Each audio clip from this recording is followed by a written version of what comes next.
Nawa suriin niyo po kami, ang aming sarili, at suriin niyo ang pakikitungo namin sa aming kapwa sa mga bagay may kaugnayan sa paggawa, sa sipag, at sa katamaran.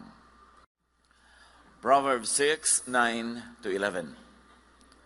Hanggang kailan taong tamad mananatili sa higaan? Kailan ka babalikwas sa iyong pagkakahimlay? Kaunting tulog, bahagyang idlip, sandaling pahinga at paggalukip-kip. Samantalang namamahinga ka, ang karahirap ay darating na parang armadong magnanakaw upang kunin ang lahat ng iyong kailangan. Ang tamad. Lord, salamat po dahil kayo Diyos na masipag at Diyos na nagtuturo ng kasipagan. Nawa suriin niyo po kami, ang aming sarili, at suriin niyo ang pakikitungo namin sa aming kapwa sa mga bagay may kaugnayan sa paggawa, sa sipag, at sa katamaran. Imulat niyo po ang aming isip sa maganda mong layunin para sa amin at kung paano ito matutupad. Patuloy niyo po kaming pakalinisin, pagpalain, at ngayon, bigyan ng kaliwanagan. Kayo ang aming nilalapitan, tinig niyo ang ibig naming marinig. Salamat po sa ngalan ng iyong anak na si Jesus. Ang tamad. Kayo ba ay tamad? O baka may mga kamag-anak kayong tamad? Kasambahay na tamad, asawang tamad, anak na tamad, magulang na tamad. Problema talaga yung tamad. Proverbs 26:13-16. At suriin natin kung bakit kalaban ng kabanalan ng katamaran. A sluggard says, "There's a lion in the road. A fierce lion roaming the streets." Ito ang tamad, marami siyang dahilan. Ayaw lumabas para magtrabaho, puro excuses. As a door turns on its hinges, so a sluggard turns on his head. Kung paano lumalapat ang pinto sa hamba, ang batuga naman ay sa kanyang kama. Alam niyo yung hinges, yung mga hinges ng pinto, ikot lang ng ikot pero walang nararating, nando lang siya lagi. At ganoon daw ang ulo ng isang taong tamad, pabiling-biling lang sa unan, laging nakahiga. Nakalapat siya sa kama. A sluggard buries his head in the dish. He is too lazy to bring it back to his mouth. Noong unang panahon, lalo sa Middle East at maging sa ating bayan, ang pagkain ay salo-salo, yung parang boodle fight. So nakatumpok lang yung pagkain, sama-sama yung rice nila at saka yung mga ulam, Arabic food yan Arabian food yung ganyang style of eating. So yun daw mga tamad, pag inilubog nila yung kamay nila doon sa tumpok ng kanin, hindi na nila maangat pabalik sa kanilang bibig. Nakakatulugan na ganon. In other words, wala silang natatapos. Ayaw nila mahirapan. A sluggard is wiser in his own eyes than 7 people who answer discreetly. At may isa pa na ugali ang mga tamad, they have very strong opinions. Alam nila, magaling sila, at sila ang tama. Magkakambal yan, yung katamaran at katigasan ng ulo. Ang tamad, yung kayang gawin, pero ayaw gawin dahil ayaw gumawa. O kaya, kayang gawin ng mas magaling, pero hindi ginagalingan para madalian. So kung tayo ay may kapansanan, may sakit, hindi katamaran yun. Ang tamad ay yung kaya, pero ayaw balikatin, ayaw gawin.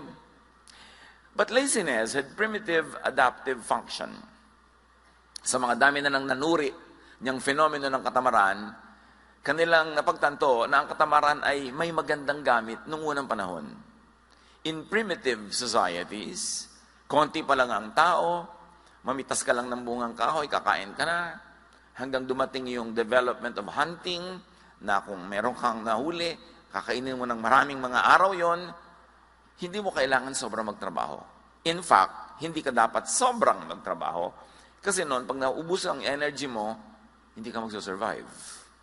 May masasalubong kang mga wild animals sa daan, o may mga wild people, kailangan mong lumaban, you should conserve your energy. So, laziness had a primitive adaptive function, and one of that is to conserve energy. For competing for scarce resources, and for fighting or fleeing enemies and predators. Pero nung natapos na ang panahon na yon, primitive times of survival, na ang mahalaga lang sa tao ay kumain, wala nang iba, yung katamaran dapat na-outgrow na. Pero yung mga katamaran ng unang panahon na yun, it's because the creature that extends less energy on a day-to-day basis had a better chance at survival. Napaka-importante yun, yung least effort approach. But the least effort approach in modern times, in developed societies, will be very disadvantageous. Ang kailangan na to conserve energy is not to be tamad, but good planning. Good planning, not laziness, is now the best energy conservation scheme. Kaya sabi sa Proverbs 21:5, which obviously was written when society was already developed, the plans of the diligent lead to profit. So kung gusto mo magtipid ng energy, hindi na katamaran ngayon. Dapat magaling ka magplano. Para walang sayang na oras, walang sayang na investment, walang sayang na pagod. So, nung primitive times, yung katamaran was to achieve more with less effort. So there was a good time for it, but the Bible says for everything there's a season and a time for every matter under heaven. Hindi ko mo good ng primitive times, good na as civilization developed.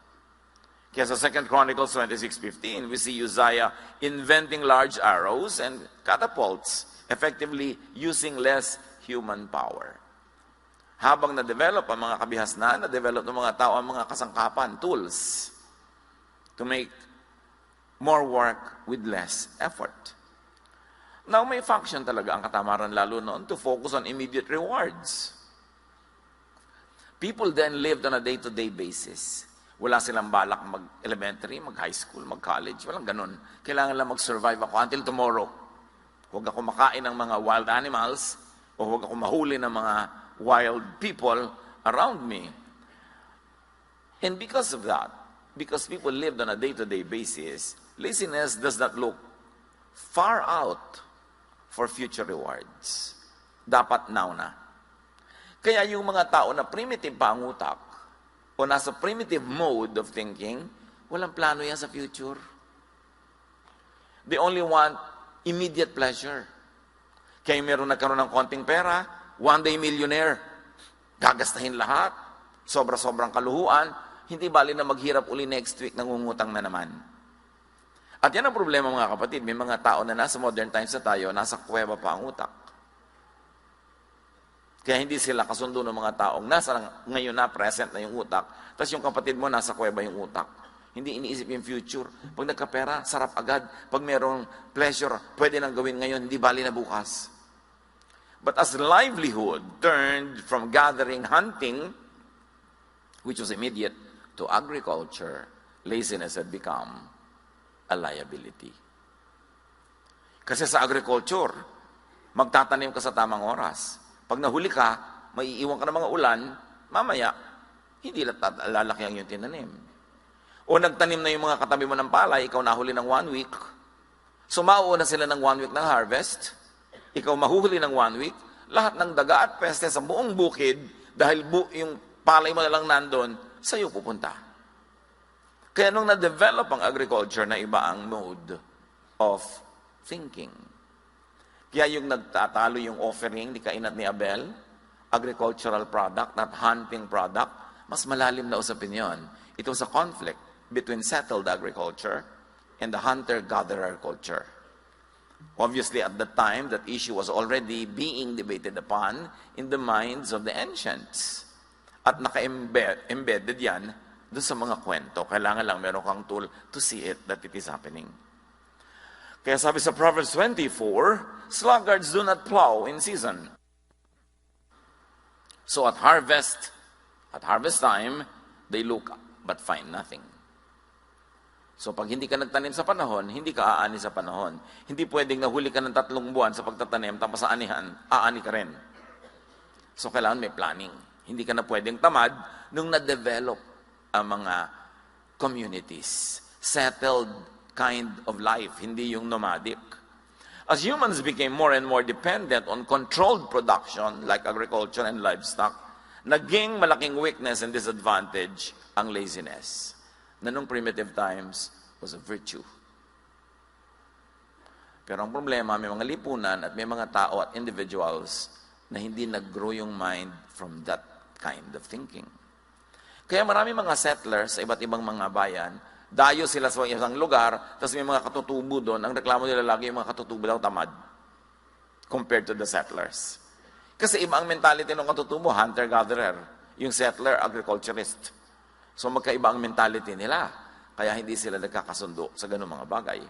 But as society developed, and as biblical culture developed in its own context, the Bible began teaching diligent, timely, and industrious work.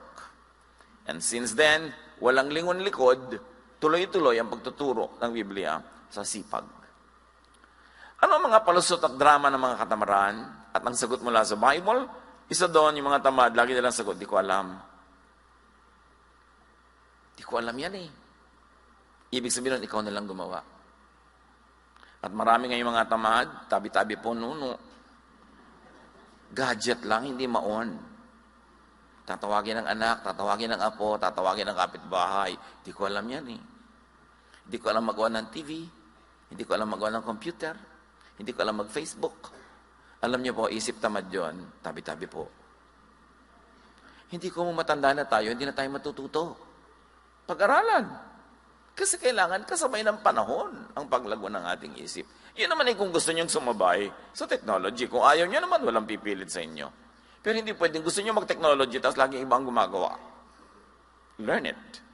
Because that kind of mentality is a carryover of a primitive thinking and excuse. So ganyan sa mga gadgets, ganyan sa mga electronics. Sabi ng Psalm 25, 4-5, "Show me your ways, Lord. Teach me your paths. Guide me in your truth and teach me." The general idea here is to be teachable. And what does it mean to be taught? It is to be taught something new. Because you have that. Don't need to be taught something old. So pag teachable ka, willing ka laging alamin ang bago. Kaya, ang sabi ng iba, techie is the new sexy. Nung araw na primitive ang society, kailangan mo ng muscle para ipagtanggol ang mga babae sa mga leyon, sa mga tribal war.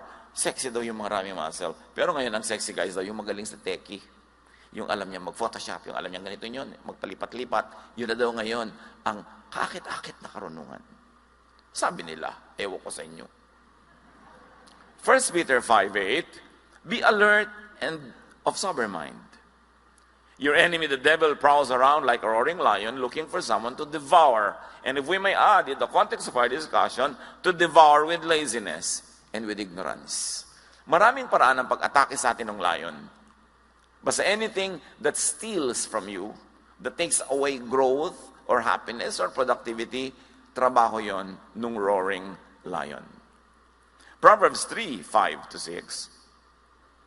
"Trust in the Lord who commands work. Trust in the Lord with all your heart and lean not on your own understanding. In all your ways submit to Him and He will make your paths straight to prosperity," if we can add. In other words, yung mga teaching na yan sa Bible, may particular truth yan doon sa context na tinuturo niya, pero may universal truth yan that you can apply to other particulars. Basta na universalize mo muna. At nakikita natin yung universal value of these teachings now being applied to work ethic. Ano pa mga palusot? Drama ng mga tamad. Baka mag-fail, baka tayo mapahiya, wag na lang. Yung laging takot mapahiya, takot mag-fail, isang uri ng katamaran. And because of that fear, you will be imprisoned and you will be in shackles and you will not be able to be free to do what must be done or to do what you could do. Kaya ang sabi ng Ecclesiastes 11:4, "Whoever watches the wind will not plant. Whoever looks at the clouds will not reap." Pag lagi ka daw natatakot mag-invest, natatakot kang magtanim, natatakot kang may simulan na project dahil baka hindi matuloy, baka sumama ang panahon, baka hindi mangyari ang gusto mo mangyari. Ganun, iyan ang mga kahit kailan ay hindi aani. Dapat willing ka na tumaya. You minimize the risks, you maximize the potential of success, but still, you should take risks. Kasali yun. Some people believe that their talents, their abilities and intelligence, or lack of it, are set at birth. Wala na silang ginagawa para i-develop ang sarili nila kasi iniisip nila lahat ng pwede nilang malaman at lahat ng pwede nilang kakayanan ay nung palang isinilang sila yun na at wala nang papalitan.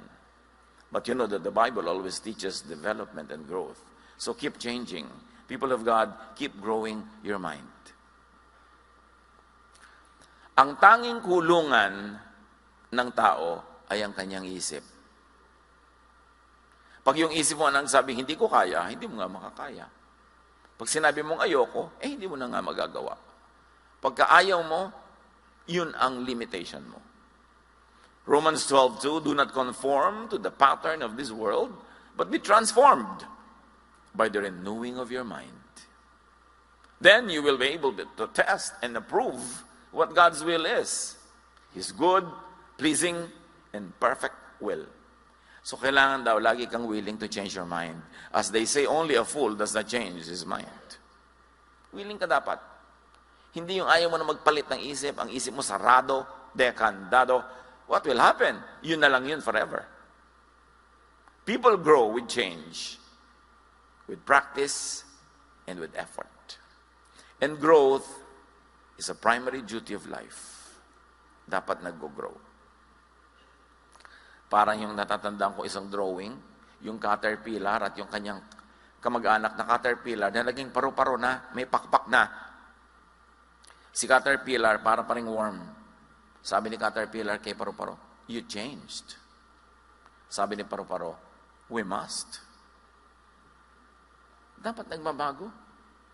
Yung mga kaibigan mo sa baryo nung araw, pag uuwi ka doon, sabi niya, ay, nagbago ka na. Dapat. Alam naman hindi tayo magbago. Ikaw, ayaw mo magbago? Alam niyo, nagsasabi nun, yung nagbago ka na, yung hindi siya umasenso, tas ikaw umasenso. So, para tabla na lang kayo, gusto niya, huwag ka rin umasenso. Yung, naku, hindi mo na yan ma-reach. Dapat. Kasi kung nare-reach mo pa rin ako, ibig sabihin, hindi ako nag-grow. So, yung hindi ma-reach na ibig sabihin, iniiwasan kita, umayabang ako, kundi, busy talaga ako eh. Kasi marami kong ginagawa. Marami akong inaatupag, marami akong commitment, so hindi mo ako ma-reach kahit kailan nalang gustuhin mo. Pero makakatsyempo ka rin na ma-reach mo ako. Pero may problema tayo kung kahit kailan kita gusto ma-reach, available ka. Ibig sabihin, wala kang ginagawa. Hindi po kasiraan yung hindi ka na ma-reach. Tiyempo-tiyempo lang yan para mo ma-reach. But an achiever, an active person, a fruitful person, mahirap talaga laging makaladkad yan. Kasi may mga kaabalahan. Pero hindi tayo dapat nagdadrama na hindi ka na ma-reach, nagbago ka na.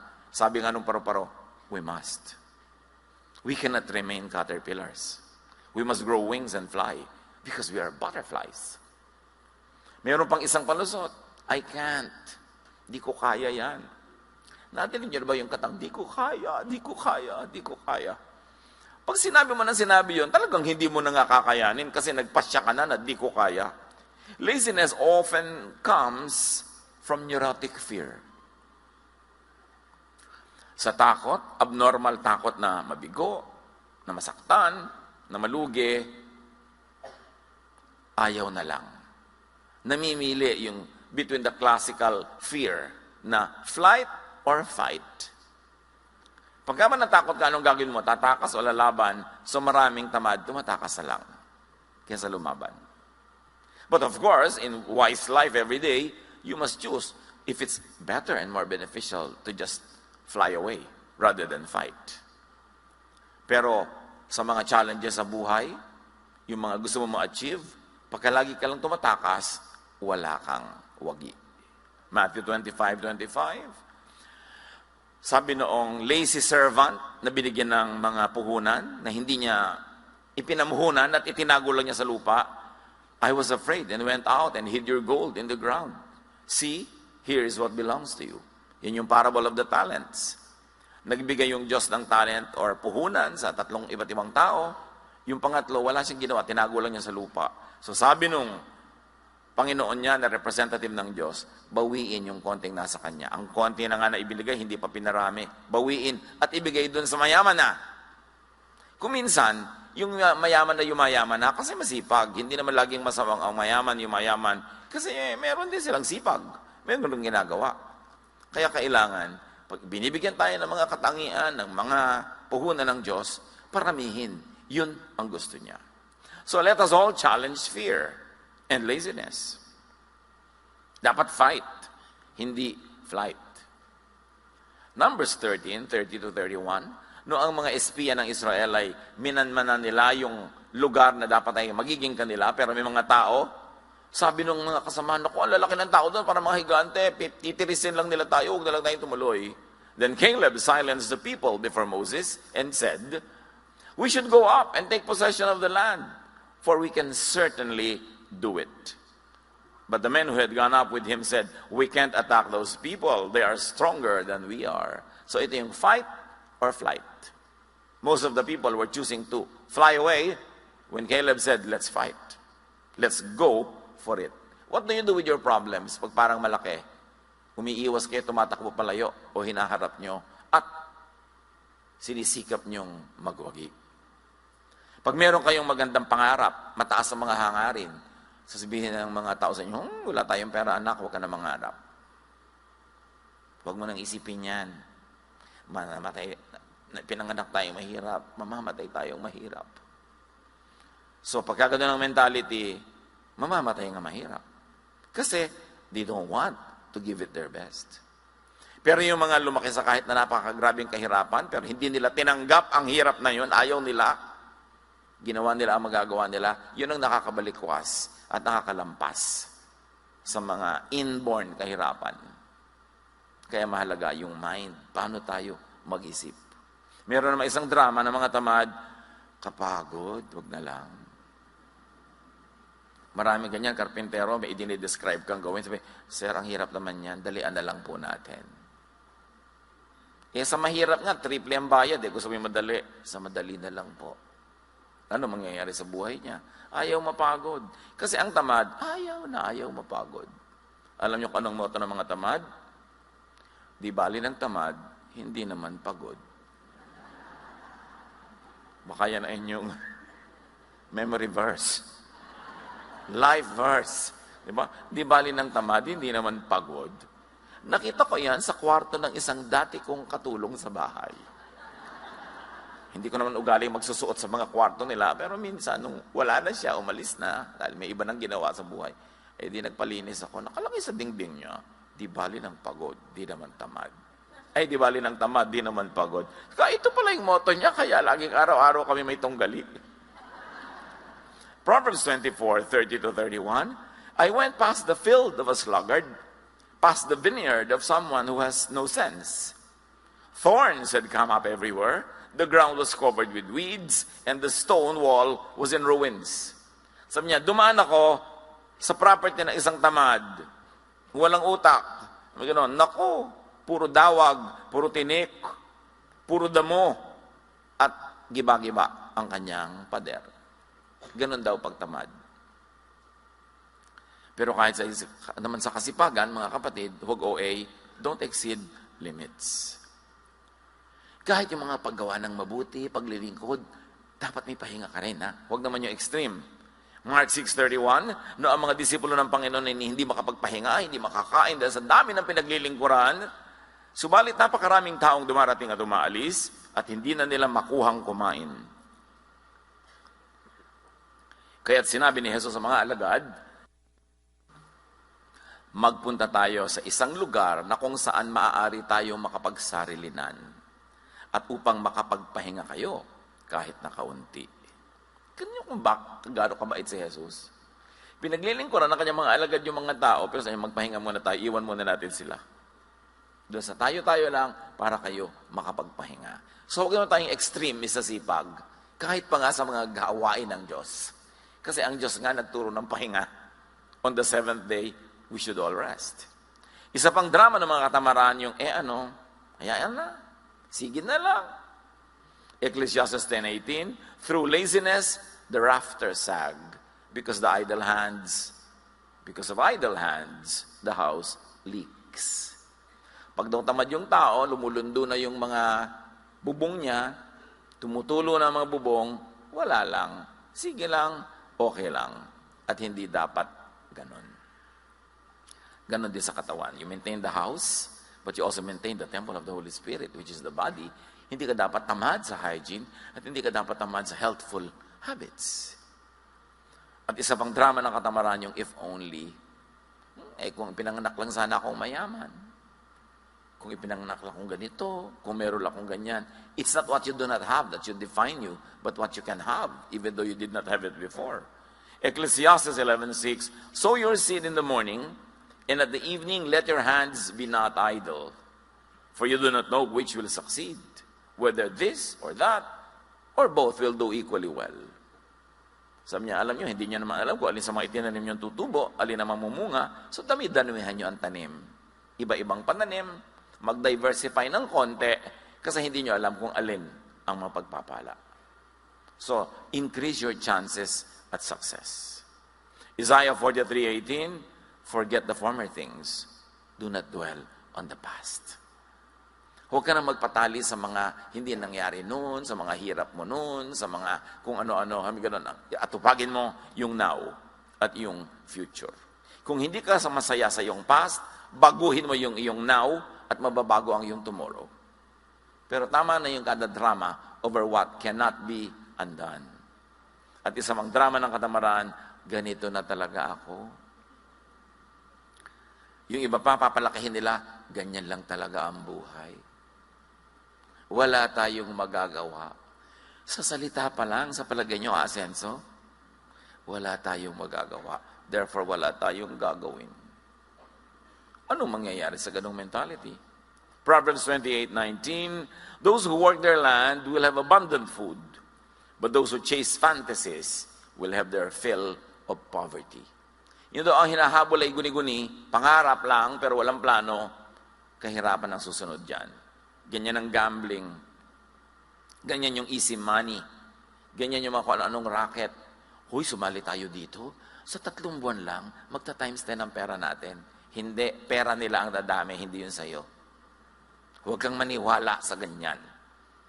When it's too good to be true, 99.99%, it's not true. Ang lagi nyo itatanong, at lagi ko pinapaulit-ulit sa mga nagiging biktima ng mga kung anong racket. Nag-i-invest, nauubos ang pera, pati gintong ngipin, binabakbak para invest. No? At idadamay siyempre mga kapatid, mga kaibigan. Kaya mamaya sila-sila nag-aaway at nagsisisihan. Ang isipin niyo lang ganito, kung talagang kikita tong scheme na to, pag may nagpupunta sa'yo, nag-aalok, alam mo kung talagang kikita yan, ba't di mo alok sa mga kamag-anak mo? Bakit sa akin? Bakit? Love mo ba ako? Hindi naman tayo magkakilala, hindi mo ako love. So bakit mo ako gustong kumita? Ba't hindi yung mga mahal mo sa buhay ang pakitain mo? Ganito lang ang isipin mo. Pag kami nagbibigay sa inyo ng kung ano-ano mga investment, huy, alam mo, kikita ko dito. Ba't di ikaw? So, dinami-rami ng kamag-anak mo ng father side, mother side. Tapos kamag-anak ng asawa mo, mother side, father side. Bakit hindi sila? Ba't sa akin? Yun lagi nyo itatanong para hindi tayo nauuto, mga kapatid.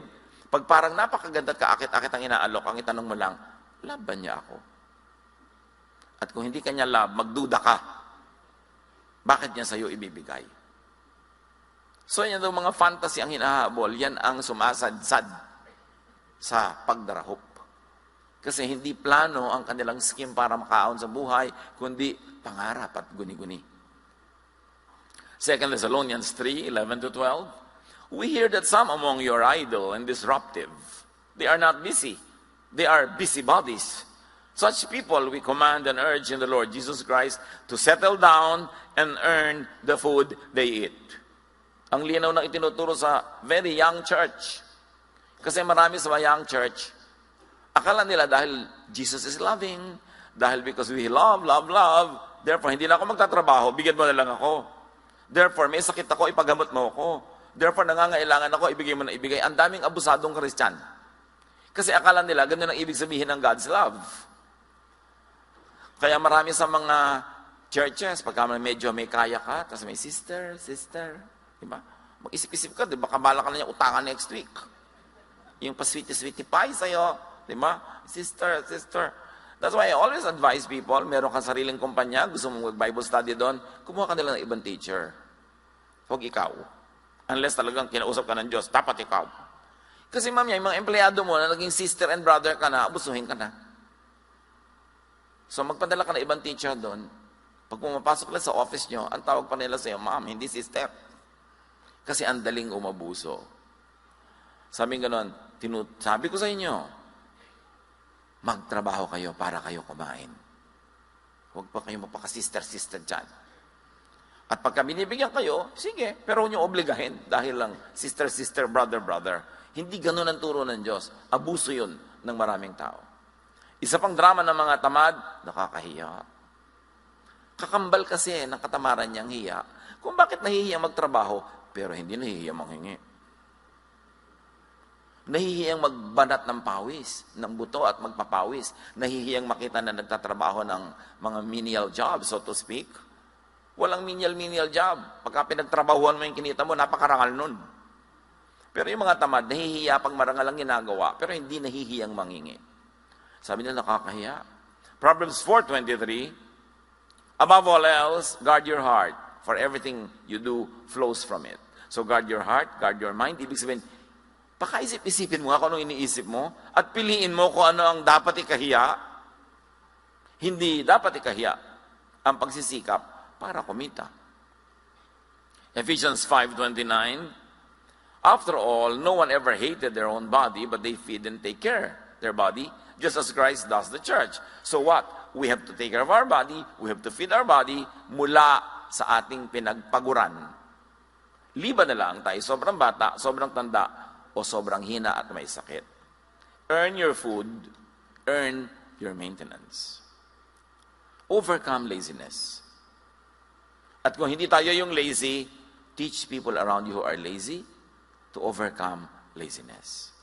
Strive to do your best and teach people to do theirs.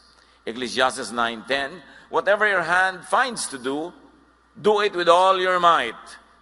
For in the realm of the dead, where you are going, there is neither working, nor planning, nor knowledge, nor wisdom. Ganyan ang pananaw ng mga ancient people.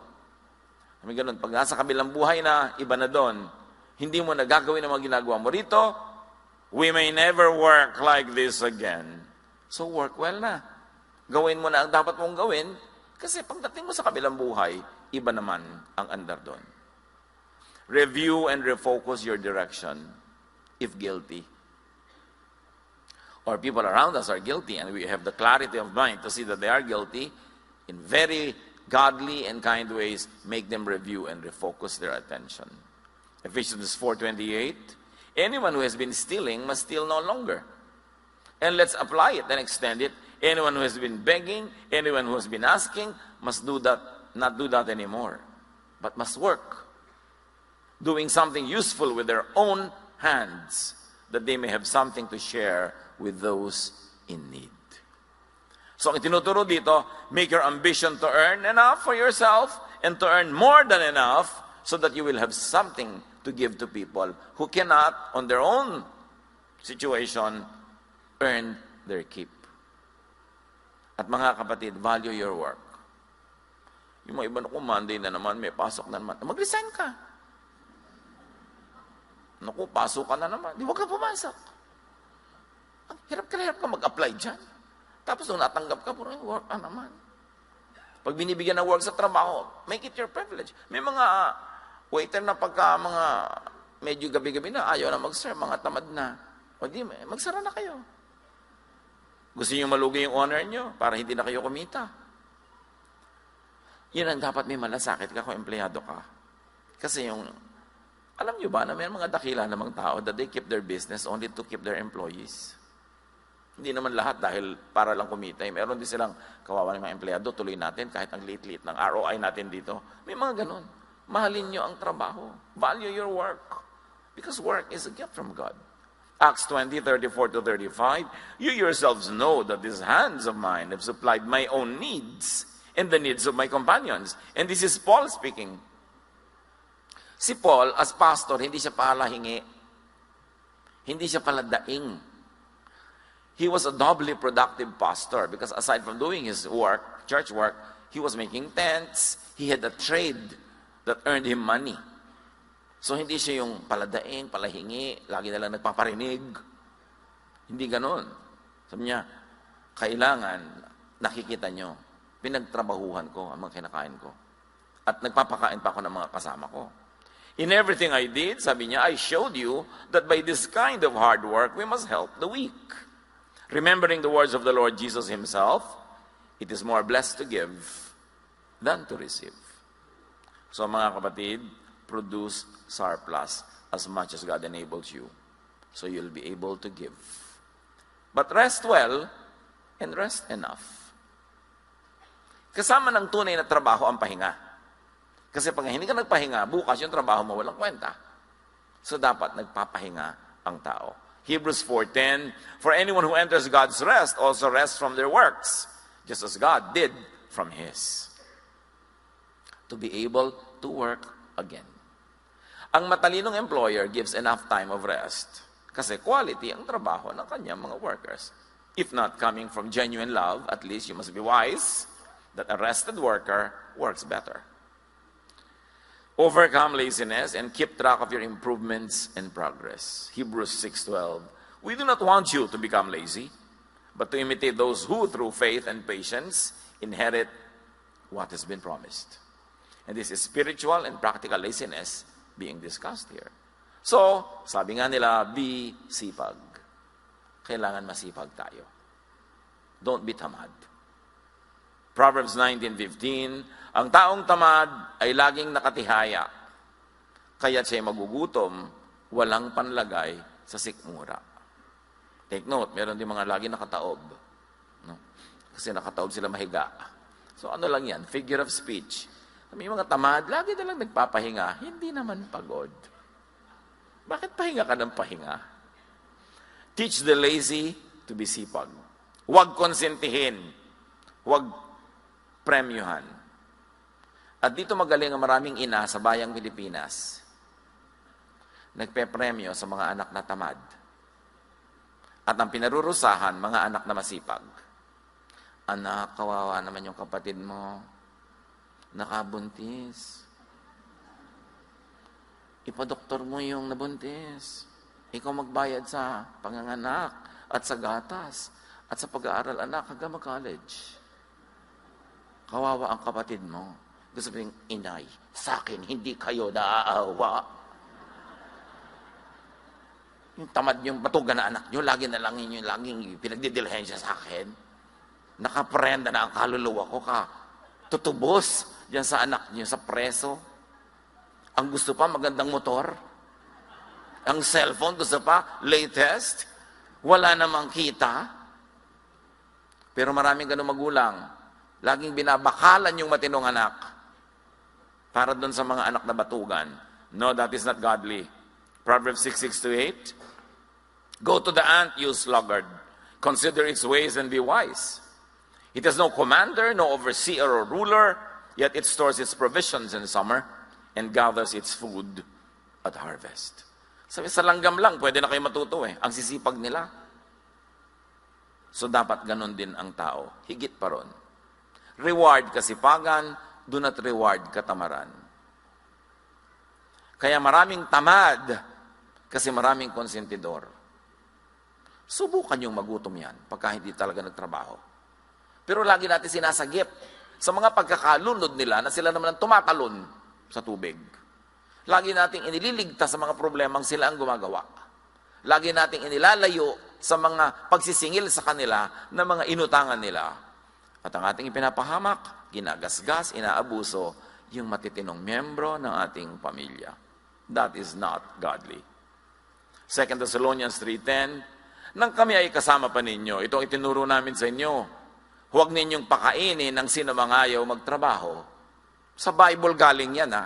Ba't ninyo isulat sa Manila paper, pentel pen, at ilagay nyo sa inyong dingding. Yung mga anak nyo batugan na, yan ang ulam. May binigay ka pang pamalengke? Wala. Ayan, daliri mo, ipalaman mo sa tinapay, anak. Hindi ka naman nag-entrega, hanap ka pa ng hanap ng ulam. Kasi kinukonsente. Charity is to give to the needy. Pero hindi lang tayo called to be charitable, we're also called to be just. Justice is to give to the deserving. Yan ang drama ng lahat ng politiko natin eh. Laging give to the poor. Wala pa ako narinig sa politiko na give to the deserving. Lagi nilang gustong hututin yung tax na binabayad ng middle class na overtax and overwork para ipamigay sa mga hindi nagbabayad ng tax. Although yung iba naman talaga dahil sa hirap, hindi tuloy makabayad. So may mga deserving talagang tulungan, pero hindi lagi tayong romantic to always give to the needy, forgetting to give to the deserving. Sa mga anak ninyo, mga kamag-anak ninyo, mga empleyado nyo, yung deserving huwag niyong pabayaan. Although meron pa rin tayo siyempre charities, we give to the needy who cannot on their own power and energy feed themselves. Because they are too young, too old, or too sick.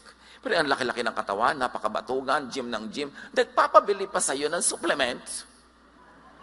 Tapos pinapagalaw-galaw niya yung mga muscle niya na ganyan na hindi naman kumikita. Sana napagkakakitaan yung gaganon-ganon na muscle, no? Importante, huwag tayong konsentidor sa tamad. Huwag tayong extremely charitable that we forget to be just. Ecclesiastes 7:18, whoever fears God will avoid all extremes. Father, teach us to be balanced in our thinking. Sa pagbibigay namin sa needy at sa worthy. Sa aming pagkita at paggastos, maging balanse ang aming isip. At lagi namin pahalagahan ang sipag. Tumulong kami sa tunay na nangangailangan at hindi kayang tulungan ng mga sarili nila, pero turuan mo kami, Lord. Magturo din ng disiplina sa mga tatamad-tamad lang, kaya walang makain. Teach us. Pagbulay-bulayan natin mga kapatid ang application ito sa ating mga pamilya and workplaces.